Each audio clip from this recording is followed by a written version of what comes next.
ये पवित्र शास्त्र हैं, जैसे पवित्र कुरान, पवित्र बाइबल जी, पवित्र कुरान शरीफ यानी पवित्र चारों कुरान और पवित्र चारों वेद, पवित्र गुरु ग्रंथ साहिब, पवित्र गीता जी।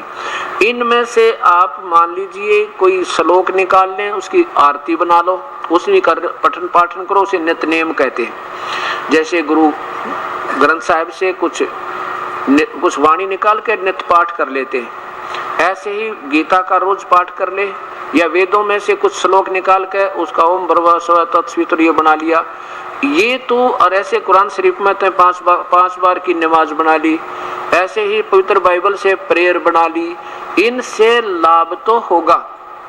कैसे लाभ होगा? जैसे उनके पढ़ने से हमें ये ज्ञान होगा कि क्या करें क्या ना करें। ये रोज इसलिए बताया कि एक बार देख लेना आदमी का, जैसे हम नित्य पाठ करते हैं, नित्य नियम, तो क्या लिखा परमात्मा ने? सुमरण से भला होवेगा, ना तो भला ना होवे। अब फिर हमारे दिल में दख से ही होना चाहिए कि इसको पूरा करके सुमरण करेंगे, क्योंकि भगवान ने लिखा है कि कहता हूं कि जा तू सुनता है सबको, और वही भजन तो भला होगा, ना तो भला नहीं होए। फिर उसमें लिखा है गुरु बिन माला फेरते, गुरु बिन देते दाने, गुरु बिन दोनों निष्फल हैं, चाहे पूछो वेद पुराण। तो ऐसे करना है जो उसमें संकेत है। रोज पढ़ने का अर्थ ये नहीं है पढ़ ले और करे उसके विपरीत, तो पढ़ा और ना पढ़ा व्यर्थ है। इनकी रोजाना पाठ से आपको ज्ञान यज्ञ का लाभ होगा। ये ज्ञान यज्ञ 5 यज्ञ होती है। एक यज्ञ है धर्म की, जैसे यहाँ ये सदा व्रत चल रहा है परमेश्वर का, ये भंडारा चल रहा है, इसमें किसी के 10 रुपए, किसी के 100 रुपए, किसी के 1000, किसी के 20,000, किसी के 50,000, और इसमें ये अखंड भंडारा चल रहा है। ये धर्म यज्ञ, और साथ में ये आवन यज्ञ, क्योंकि वो जोत जला भगवान की, देसी घी की, मोटी बात की। 3 दिन में लगभग इसमें 100 किलो, 4 दिन में लगभग इसमें 2 किलो घी प्रयोग हो जाएगा। और फिर यहाँ प्रणाम यज्ञ, जैसे दंडवत प्रणाम करें अपने परमेश्वर के लिए, अपने अहंकार रूपी राक्षस को तोड़ने के लिए। और एक यज्ञ धर्म की, जैसे भंडारा चल रहा है, प्रसाद वितरित होता है, धर्म यज्ञ। और दूसरी यज्ञ ध्यान, हमारा जब सत्संग में आते हैं परमात्मा में चित्त हटता है नहीं, रह कर याद आता है परमात्मा, हे ईश्वर कहाँ फंस गया क्या इस काल के जाल में। और फिर हमारा ध्यान, मेडिटेशन, सहज ध्यान, संतों का मार्ग सहज ध्यान है, हठ योग नहीं। ये कान दाब के, आंख बोझ के, ये तो हठ योग है। कबीर साहब कहते हैं ये नहीं हमारा ध्यान, हमारी सहज ध्यान है, सहज समाधि है। कैसे कि संतो मुझे सो सतगुर मन, सो सतगुर संत कहावे है। इन नैना कहते हैं, इन नैनन दर्श करावे, यानी उस परमात्मा के नैनन अलख लखावे, जो कहते आँख खुलियों और परमात्मा के दर्शन हो जा, मुझे ऐसा संत आवे। कहते हैं द्वार ना मुंदे, ये आँख कान बंद ना करे, नाक नहीं बंद करे, आँख नहीं बंद करे, और ना अनद उड़ जावे, इस अनद में नहीं उड़ जावे। ध्यान लगा के तो देखी सुनी कुछ, हाँ ये आवाज है, ये परमात्मा की प्राप्ति। और देखा प्रकाश आँख दाब के, इसने कभी दाब लो इसमें प्रकाश, क्योंकि परमात्मा के रिफ्लेक्टेड प्रकाश से ये दिन का तो प्रकाश ही देवता है, इनमें तो प्रकाश है, तो ठीक है ना, दे हो जाएंगे, ना होगा तो उसमें। तो कहने का भाव इससे मुक्ति नहीं, ऐसा संत मुझे नहीं चाहिए। वो ध्यान का मार्ग कैसा है? जैसे हम आपको याद दिलाते हैं उस परम पिता के बारे में, उसकी महिमा का गुणगान कर रहे हैं, और उसकी महिमा की गुणगान करने से आपको उसकी इच्छा, उसकी हार्दिक इच्छा बन जाएगी प्राप्त होने की।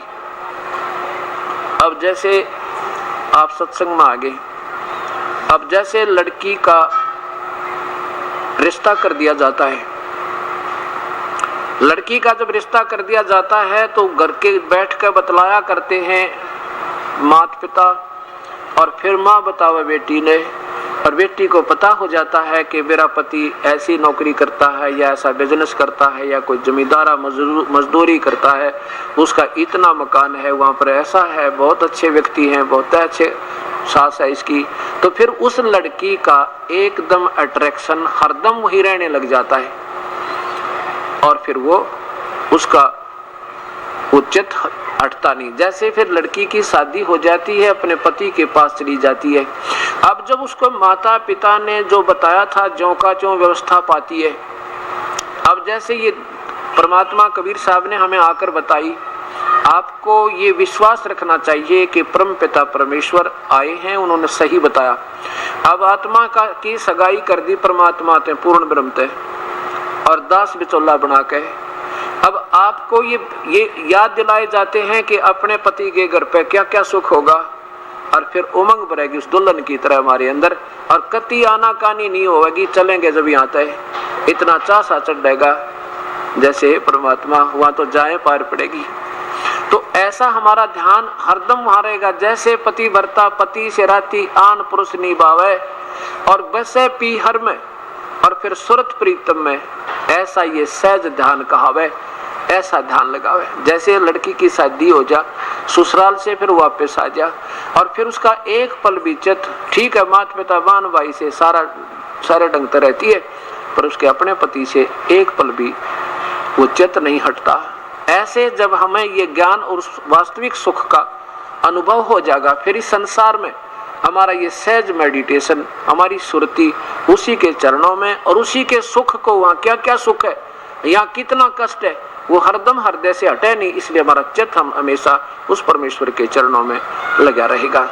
और दूसरा सहज ध्यान का आपको बताते हैं, जैसे आपके ऊपर कोई मानसिक परेशानी आ जाए, कोई संकट आ पड़े और उसका निवारण हो नहीं, आप चाहे कितनी दूर चले जाओ, रिश्तेदारी में आपने अच्छी बढ़िया हलवा और खीर खिलावे, लेकिन आपके हृदय से वो संकट वाला स्थान, वो वहां से चित्त आपका हट नहीं सकता। खाना भी खा रहे हो, उनसे बात भी कर रहे हो, बात खत्म होते ही आपका चित्त उसी संकट स्थान पर, यानी टेंशन जिसे कहते हैं। अब जैसे एक व्यक्ति ने लड़की की शादी करनी थी, 50,000 रुपये उधार लोन ले लिया, ऋण ब्याज पे, और फिर नोते देने चला गया और तिजोरी यानी जिसमें सो रखा था उस अलमारी को खुले छोड़ गया गलती से, और 1000 किलोमीटर जाकर याद आई शाम ने, वो होते हैं तो भाई अलमारी खुली छोड़ा है। परमात्मा गरीब आदमी मुश्किल से तो ब्याज लिया था, ब्याज पर लोन बन लिया, ये मालिक कोई निकाल ना ले जा। अब वह बात भी करे उनसे, न्योता भी देवे है, रोटी भी खा रहा है, उसके लिए खूब उसको खातिरदारी भी हो रही है, पर उसका एक पल भी मन उस तिजोरी तक नहीं हटता। ऐसे ये सहज समाधि होती है। सुमरन की सुध यों करो जैसे दाम कंगाले, कह कबीर विसरे नहीं फिर पल पल लेवे संभाल। सुमरन की सुध यों करो जो सुर भी सुत माही, कह कबीर चारा चरत वो बिसरत कबहू नाही। ये सहज ध्यान है। कैसे, जैसे चारा चर रही है, जैसे चारा चर रही है गऊ और ध्यान उसका अपने बच्चे पे होता है, चारा भी चर रही है और कोई कुत्ता या कोई हिंसक पशु आ जाता फूफा भी कर जाती है, एक दृष्टि इधर भी रहती है, चारा भी चल रही है। ऐसे सुमरन के अंदर भी हमारा सहज मेडिटेशन, सहज ध्यान सुमरन के ऊपर रहता है। और फिर उस सुमरन से हमें लाभ क्या होगा, यानी जैसे हमने आम बो दिया, आम की सेवा में भी ध्यान है और उसके प्रतिफल का भी हमें ये सहज ध्यान है कि इसलिए तो इसको कर रहे हैं। ऐसे जैसे हाड़ी बीज धुन और पंथी से बतरावे, उसमें खंड पड़े नहीं, ऐसे ये ऐसे ध्यान लगावे। जैसे क्योंकि गरीबदास जी एक जमींदार थे, आम व्यक्ति को हर ढंग से समझाने की चेष्टा करते हैं कि जैसे हाली बीज बो रहा है, बीज धुन, धुन माने उसमें लो लग रही है उसकी, बीज बीजने में, रास्ते में कोई रास्ते से के साथ साथ बीज बीज रहा है और कोई अतिथि आ जाता है यात्री, और वो पूछता उससे कि मैंने उस गांव में जाना है, मेरा रास्ता ठीक है या नहीं है, उसको रास्ता भी बता रहा है, उसको संकेत भी दे रहा है तू ठीक जा रहा है। आगे जाके कुआं आएगा, उससे बाईं तरफ मुड़ जाना, आगे फिर उसके सामने आप देखोगे नीम का वृक्ष होगा, उसके लेफ्ट को यानी दाईं तरफ मुड़ जाना, सामने देखोगे एक और तालाब दिखाई देगा और साथ में बीज भी बीज रहा है। उस बीज के छोड़ने में हल को रोक भी नहीं रहा है और बीज भी बीज, तो उसका ध्यान जहाँ पर है उससे पल नहीं हटा पा रहा। जैसे हाड़ी बीज धुन और पंथी यानी यात्री से बतलावे, उसमें खंड पड़े नहीं भाई, ऐसे ध्यान लगावे। ये हमारी सहज समाधि है।